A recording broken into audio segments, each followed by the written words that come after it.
Bonjour et bienvenue à notre émission C'est possible. Aujourd'hui, nous allons parler d'un sujet tout particulier. Il y a des sujets dans la vie qu'on aimerait tellement éviter, mais qui font partie malheureusement des aléas de la vie. Et s'il y a des sujets qu'on ose aborder, c'est parce que tous ces sujets, finalement, Dieu les connaît parfaitement. Alors on parle d'un point qui fait mal, certainement, mais qui est malheureusement réel et auquel nous devons faire face. On va parler de la trahison. Alors, il y a quelqu'un à mes côtés, j'aimerais qu'il puisse se présenter. Voilà, bonjour, je m'appelle Didier Hochbart et puis voilà, je suis chrétien depuis maintenant à peu près une vingtaine d'années. Et sur mon parcours,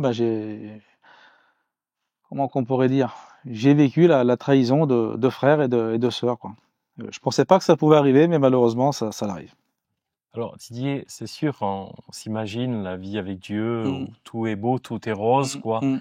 C'est un peu presque le monde des bisounours, mais on a affaire à des gens Oui, avec des faiblesses tout à fait. et on peut pas malheureusement éviter certaines situations, les trahisons.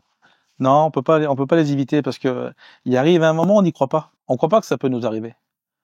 On croit pas que je vais être. Je voudrais pas que ce soit vu comme un mot mesquin ce que je vais dire, mais on peut pas croire que dans le monde du christianisme ou dans le monde évangélique que ces choses-là puissent se faire. Bien sûr, je Parce que comprends. comme on regarde ce que la Bible nous enseigne, il dit comment peux-tu dire que tu aimes Dieu que tu ne vois pas et que tu haïs ton frère. Et puis on s'aperçoit qu'avec le fil du temps, par rapport à des situations, parce que malheureusement le cours de la vie change des fois. C'est pas toujours comme on veut. Des fois, Dieu nous envoie dans des directions, et puis on choisit pas. Comme on a décidé de suivre le Seigneur et surtout de le servir, on choisit pas. On choisit pas en voulant dire, tiens, je suis là, et puis tu resteras là, et puis c'est comme ça. Non. Dieu nous ouvre des portes, Dieu nous fait faire des connexions avec des gens, et puis malheureusement, par rapport à ces connexions, par rapport à ces choix, par rapport à notre vision des choses, par rapport à ce qu'on a reçu dans notre cœur, ce que le Seigneur il veut pour nous, eh ben on voit que ça colle plus avec des gens, on voit que ça matche plus avec des gens. Et puis on peut se dire si c'est un copain, voilà, on dit voilà, j'ai pas gagné sa confiance, il veut plus être copain avec moi parce que par rapport à mes décisions et mes choix, ça se comprend. Mais c'est le plus dur, c'est quand c'est ta famille.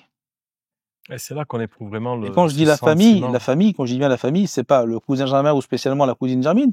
La famille, c'est les gens qui nous entourent, les plus proches. Les plus proches, bien sûr. Ouais. Et puis Et c'est là où ça fait mal, bien sûr, justement, tout parce à fait. qu'on parle de trahison, c'est jamais avec des inconnus ou des étrangers, c'est toujours avec des gens très proches et qui nous blessent.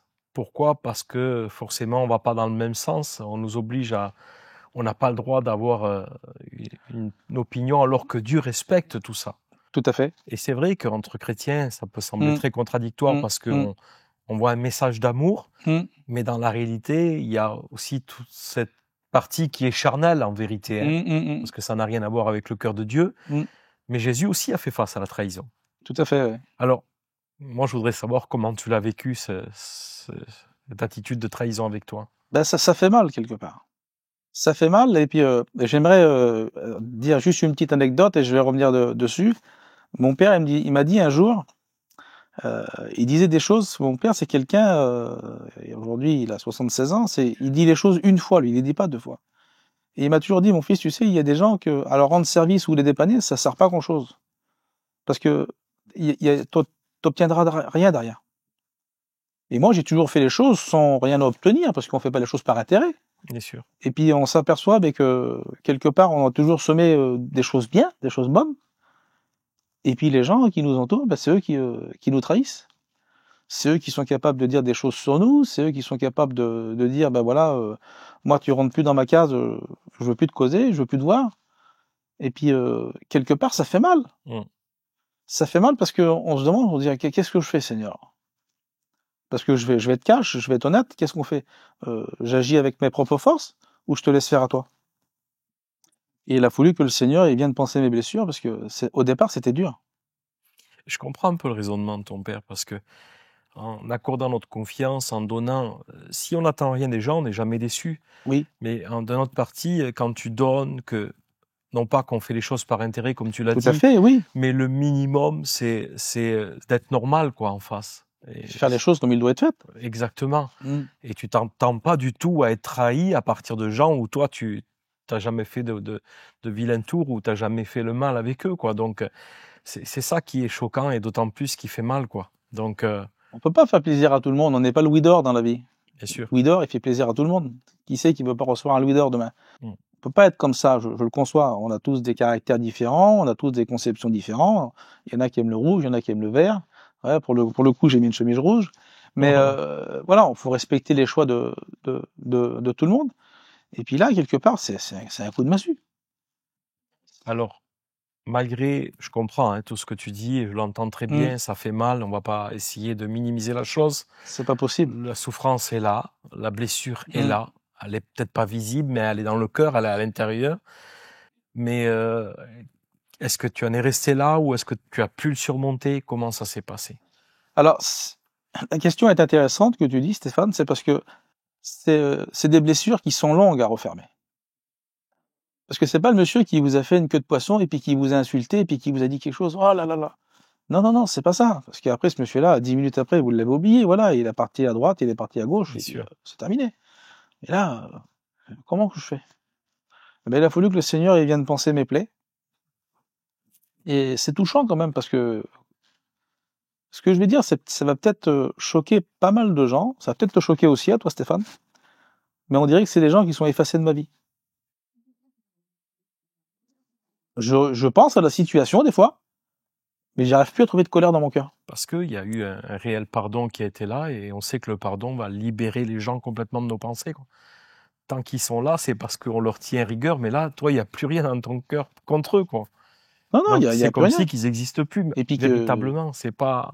Et je voudrais pas dire autre chose que ce que le Seigneur a mis dans mon cœur, c'est parce que c'est comme ça. C'est des gens que je pense même plus. Demain, ils veulent me causer, c'est bien, ils veulent pas me causer, ben c'est bien aussi. Voilà. Non, mais t'es honnête, Didier, et c'est très important parce que je pense que parmi les gens qui vont nous écouter à travers cette émission, beaucoup sauront de quoi on parle quand on parle de trahison. Tout à fait. Parce que qui n'a pas été trahi à un certain moment dans sa vie?